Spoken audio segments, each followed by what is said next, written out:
এই যে নতুন চাকরি প্রার্থীদের সাথে এসএসসি 2016 প্যানেলের সকলকে যে মিশিয়ে দিয়েছে বিনোদ কুমার শিক্ষা সচিব, তিনি চেয়েছিলেন যে শুধুমাত্র 16 সালের আনটেন্টেডদের হোক সিলেকশনটা, কিন্তু তার কথা শোনেনি সরকারের মুখ।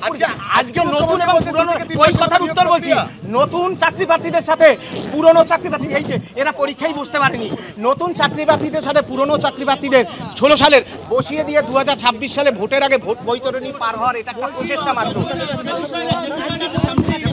হ্যাঁ, আজকের দাবি বিধানসভার জরুরি অধিবেশন এনে সকল যোগ্যদের ধারাবাহিকতা সহ অবিলম্বে চাকরি ফিরিয়ে বিদ্যালয়ে ফেরত পাঠাতে হবে, যোগ্যদের নির্ভুল নিখুঁত তালিকা অবিলম্বে প্রকাশ করতে হবে এবং যোগ্য শিক্ষকদের শিক্ষিকাদের যে অনিশ্চিত ভবিষ্যতের দিকে ঠেলে দিয়ে আগামী 7ই সেপ্টেম্বর পরীক্ষা, সেই পরীক্ষা সাময়িকভাবে স্থগিত করার আবেদন নিয়ে আমরা বিধানসভায় এসেছি। হ্যাঁ, মুখ্যমন্ত্রী প্রথম থেকেই, হ্যাঁ, তিনি কাদের পক্ষে আছেন এগুলো আপনারা জানেন। আজকে যেহেতু আমাদের মুখ্যমন্ত্রীর সাথে আলোচনা করতে এসেছি, তিনি কি ব্যবস্থা করেন দেখব, তারপরে আমরা অবশ্যই বক্তব্য রাখব। হাইকোর্টে প্রমাণিত, সুপ্রিম কোর্টে প্রমাণিত আজকে প্যানেলটা বাতিল হলো কেন।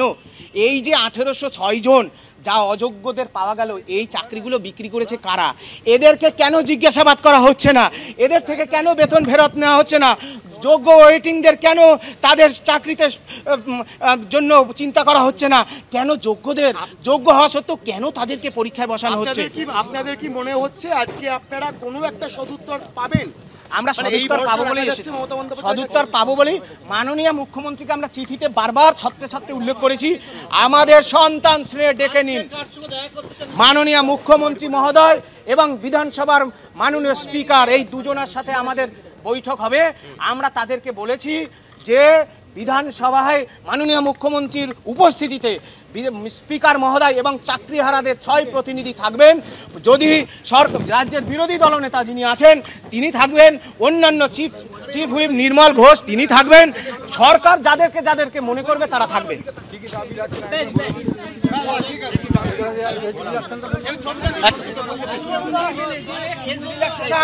যাদের বয়স পেরিয়ে গেছে, 10 বছর শিক্ষক নিয়োগ নেই, তারা চাকরিতে বসতে পারছে না, এই দায়িত্ব নিতে হবে রাজ্য সরকার। দেখতে পাচ্ছি সুমন বিশ্বাস চাকরিহারা শিক্ষকদের যোগ্য শিক্ষকদের একাংশের তরফ থেকে তারা 4 জন এসছেন বিধানসভায় এসে। তারা কিন্তু আজকে মুখ্যমন্ত্রীর সঙ্গে, অন্যদিকে স্পিকারের সঙ্গে কথা বলতে চাইছেন। তারা যে বিষয়টা বলছেন যে এর আগেও তারা চিঠি দিয়েছিলেন যে তারা আলোচনা করতে চান, বিধানসভা বিশেষ অধিবেশনের জন্য তারা দাবি জানান এবং এক্ষেত্রে আরো এসএসসির অফিসিয়াল ওয়েবসাইটে প্রকাশ করতে হবে।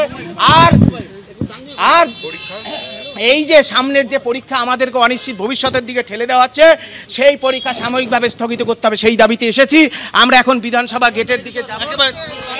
যে আগামীতে পরীক্ষা, সেই পরীক্ষা অবিলম্বে স্থগিত করতে হবে এবং যারা যোগ্য তাদেরকে স্কুলে পাঠাতে হবে, সেই দাবিতে তারা কিন্তু একেবারে পরীক্ষা স্থগিতের দাবিতে তারা বিধানসভায় এসছেন এবং একেবারে বিধানসভার যে মূল গেট রয়েছে সেই গেটের সামনে তারা কিন্তু এসছেন এবং এসে এখানে প্রচুর সংখ্যায় পুলিশ রয়েছে। তারা জানাচ্ছেন পুলিশের সঙ্গে তারা আলোচনা করেছেন, কথা বলেছেন এবং তারা 4 জন এসে কথা বলতে চান এবং সেই বিষয়টাই তারা কিন্তু আজকে জানাচ্ছেন যে বিধানসভায় গিয়ে তারা যে আগামীতে যে যোগ্যদেরকে স্কুলে যাতে ফেরানো যায় সেই মতো বিশেষ অধিবেশন ডেকে সেই আইন পাশ করাতে হবে, এইরকম একাধিক যে দাবি দাওয়াগুলো রয়েছে সেই সমস্ত কিছু দাবি নিয়ে তারা এই মুহূর্তে বিধানসভায় এসছেন।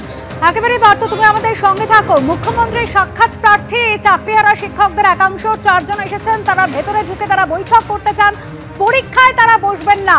যোগ্য চাকরি প্রার্থী যারা রয়েছেন তারা কোনোভাবেই পরীক্ষায় বসবেন না, এই দাবি করছেন সুমন বিশ্বাস সহ প্রত্যেকে। অন্যদিকে কিছুক্ষণ আগে মুখ্যমন্ত্রী মমতা বন্দ্যোপাধ্যায় তিনি এই যোগ্য শিক্ষকদের উদ্দেশ্যে বার্তা দিয়েছেন। তিনি বলছেন অনেক শিক্ষকের চাকরি চলে গিয়েছে, আইনের জটিলতায় নিয়োগে বাধা, অনেকে কোর্টে গিয়ে নিয়োগে বাধা দিচ্ছে, আর বাংলায় গোটা দেশকে পথ দেখায়। শিক্ষক হতে না পারলেও অন্তত গ্রুপ সি পদে কাজের ব্যবস্থা করব, কি বলেছেন মুখ্যমন্ত্রী শোনাবো।